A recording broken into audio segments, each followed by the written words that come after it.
Good evening, everyone. Today we have assembled to discuss the legalization of cannabis at the state-by-state level without intervention by the federal government for recreational and medicinal use. Audience, members of the Texas State Legislature, I thank you all for being here today, and I hope you find our discussion today educational and that it assists you in your policy-making decisions. My name is Tessa Moropis. I am an expert on international drug policy from the University of Texas. With me today, I have Henry Raskow, a specialist on cannabis culture from Colorado Springs, Jessica Graham, a representative for the Drug Enforcement Administration, and Liam Keeney, chairman of the Grace Medical Marijuana Pharmacy in Los Angeles and a specialist in Canada's cannabis industry. Audience, again, I ask that you hold all your questions until the end, at which point we will have a 5-minute question and answer session.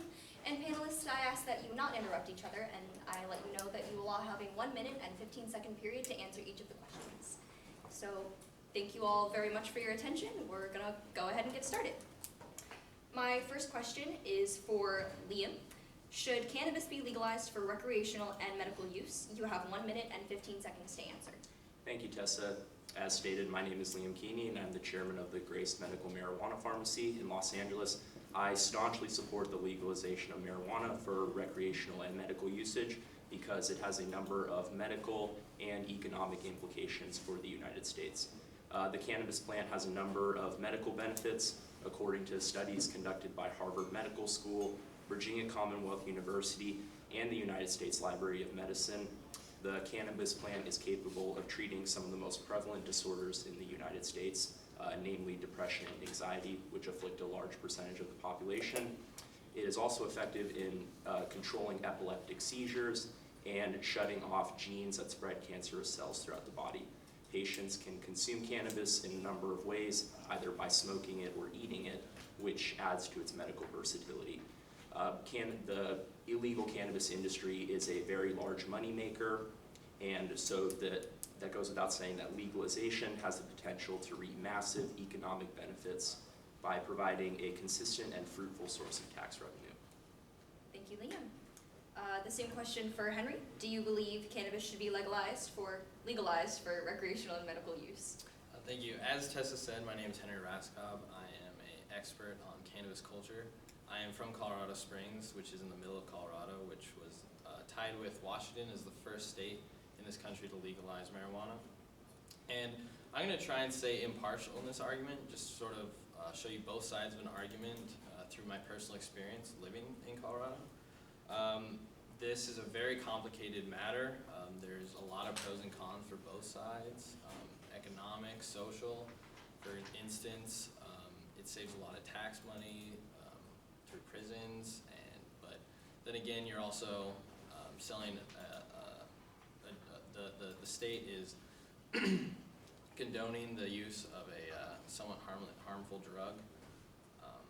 So yeah, I am impartial. Thank you. And my last question, the question goes last but not least, of course, to Jessica Graham. Do you believe cannabis should be legalized for recreational and medical use? Thank you, Tessa. As stated, my name is Jessica Graham. I'm here to represent the Drug Enforcement Administration, and no, I do not believe that marijuana should be legalized for medical or recreational uses. Medically, while marijuana may provide some resolutions for certain medical situations, when it is a smoked product, it is not medically beneficial. When it is smoked, more harmful substances are delivered inside of the body besides THC, which stands for tetrahydrocannabinol, the actual ingredient that people smoke marijuana for. Additionally, it is too easy to be prescribed medical marijuana, so there is no telling whose hands it will end up in. Additionally, marijuana is not FDA approved, and they have already created medical drugs with synthetic substances that resemble those inside of marijuana. And lastly, marijuana should not be legalized for recreational use because it is a dangerous gateway drug. According to a study by the Drug Enforcement Administration, 62% of adults aged 26 or older who started using marijuana when they were 15 or younger went on to use hard drugs such as heroin or cocaine at least once in their lifetime. You have 10 seconds. Thank you. Again, I'm Jessica, and I'm against the legalization of marijuana for medical and recreational purposes. All right, thank you. All right, for my next question, Liam, what are some of the social implications of legalization? Again, 1 minute and 15 seconds to answer. The two main social implications of the legalization of marijuana is that it can cut back on the influence and prevalence of the tobacco industry, as well as curbing violent crime.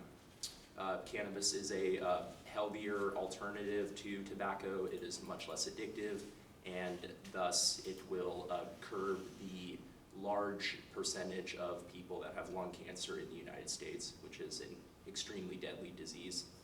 And also, by cutting out drug dealers, by legalizing cannabis, that significantly cuts down on crime, because these drug dealers are a source of much of the violence in the United States. According to the Denver Post, in 2012 in Colorado, which was the first year of legalized cannabis, recreational usage curbed crime by 5%, which is a very significant number.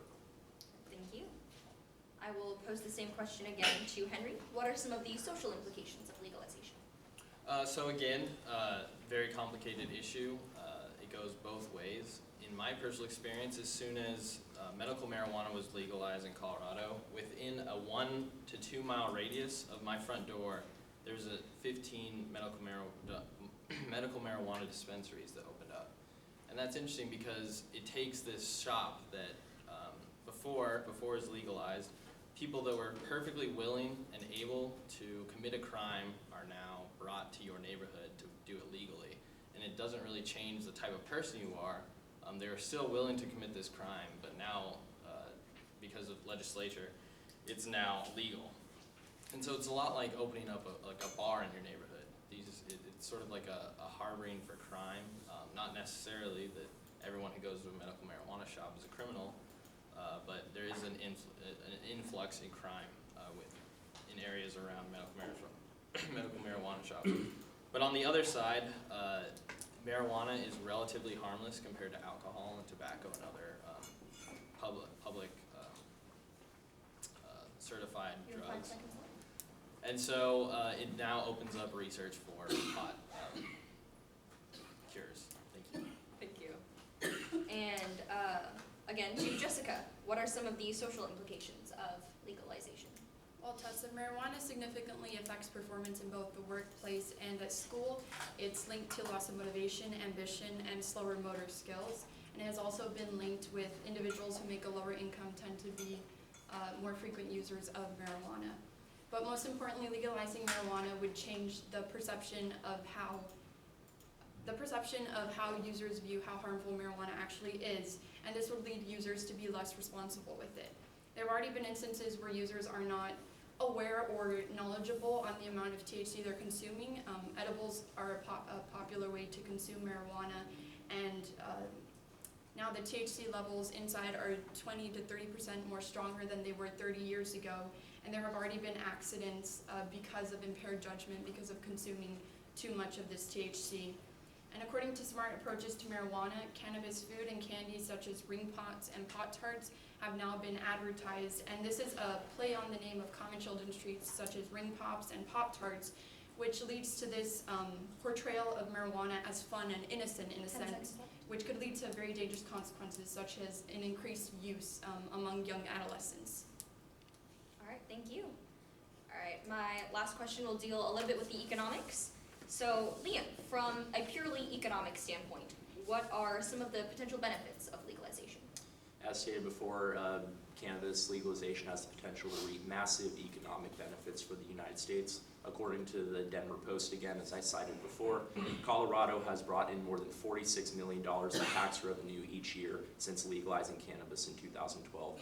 Oregon, just this last fall, legalized cannabis for recreational use and has already brought in more than $10 million in tax revenue.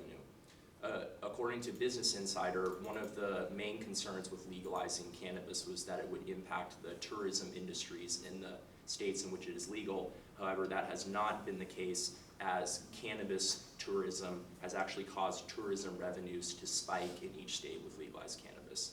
So it is a very consistent and fruitful source of tax revenue for the United States. Well, thank you. And Henry, again to you, what are some of the economic benefits of legalization? The economic benefits of marijuana legalization is the biggest pro about it. It brings in a lot of revenue and it saves the taxpayers a lot of money. For instance, the think tank TFJ Institute said that each prisoner And these are prisoners that were charged solely on marijuana possession, no violent crimes or anything.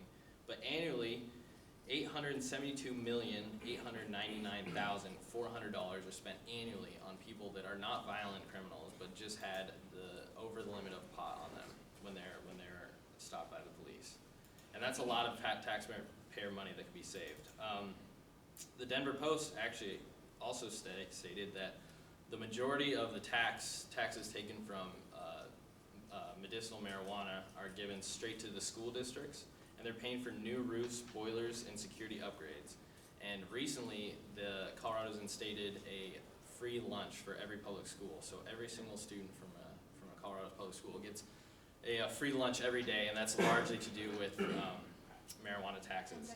But on the flip side, although marijuana is relatively healthier, it's the state is still making money on something that is damaging the people. All right, thank you, Henry. And for Jessica, I guess this would be a little bit different. Economically speaking, what are some of the benefits, but in your case, some of the costs of legalization? Well, yes, Tessa, while many argue legalization would bring economic benefits, the cost outweigh the benefits. If marijuana were to be legalized, then the supply of marijuana would increase, and this would lead to marijuana's price and value decreasing. Additionally, marijuana would be America's new big tobacco. According to smart approaches to marijuana, in order to promote marijuana and marijuana-related merchandise, private holding groups and financiers have already spent millions of dollars funding these advertisements to fund this very dangerous habit. Additionally, users spend hundreds of dollars alone on marijuana to feed this habit, and this takes a toll on not only the users but their families as well. Lastly, the cost of rehab for addicted users would pile up. According to the National Institute on Drug Abuse, in 2008, marijuana accounted for 17% of treatment admissions in mental hospitals. So if legalized, this number would certainly increase and would add on to the costs, and this is a cost we cannot afford. All right, thank you so much. All right, that concludes the questions that I have for my panelists today. Just as a quick recap of where everyone stands, Liam here was in firm support of legalization on the grounds that taxation revenues could benefit the general population and that its medical uses are not to be ignored. Henry offered a nice weighing of the pros and cons for us. He provided a great background, so I hope that gives you thinking a little bit about the complex issue that this really is. And then Jessica was in a firm no on the grounds that it weighs on families and is socially damaging because of the amount of wasted money that use of the drug actually enables. So I thank you all one more time for coming again. I hope that our discussion today was educational and helps to inform you in your policy-making decisions. Now I'd like to open up questions to the audience for about 5 minutes. Do we have any questions? Yes, sir, in the back.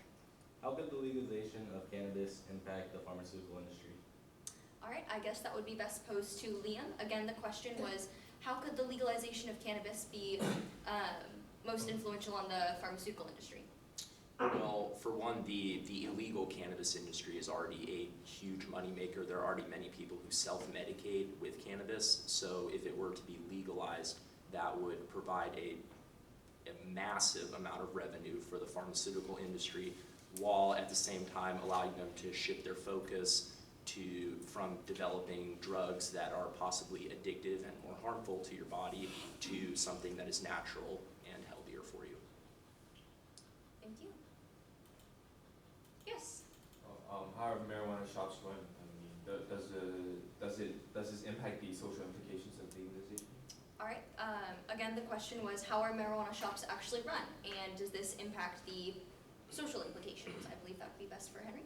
Sure. So marijuana shops, when they first opened up, you could see a big change from how they are now.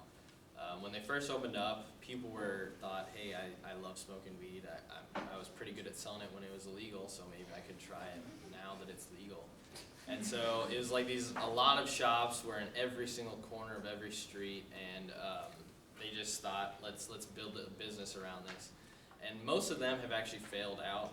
There's a really big, really fast recycling rate of marijuana shops.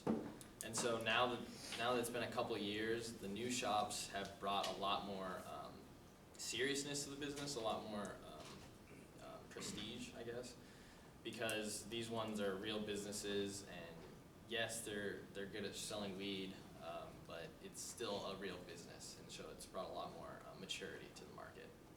Thank you. Do I have any more questions from the audience?